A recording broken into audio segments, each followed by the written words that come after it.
काही लोकांना गैरसमज आहे की उपवर्गीकरणाच्या मोर्चामुळे आंबेडकरवादी मातंग आणि जयभीमवाले हे वेगळे होतील.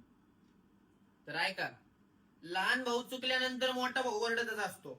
आमच्यामध्ये किती बी भेदभाव होऊ द्या, पण आमचा जो एकूणमेकातला जीव आहे ना, तो कधीच कमी नाही होणार. आणि जेव्हा जेव्हा काळाराम मंदिरासारखी परिस्थिती येईल ना, त्यावेळेस दोन्ही भाऊ तुम्हाला परत एकत्र दिसणार.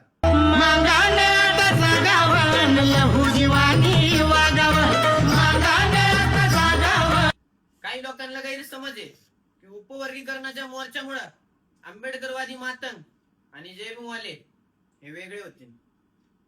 तर ऐका, लहान भाऊ चुकल्यानंतर मोठा भाऊ ओरडतच असतो.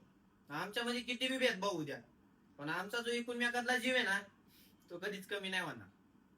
आणि जेव्हा जेव्हा काळाराम मंदिरासारखी परिस्थिती येईल ना, त्यावेळेस दोन्ही भाऊ तुम्हाला परत एकत्र दिसणार.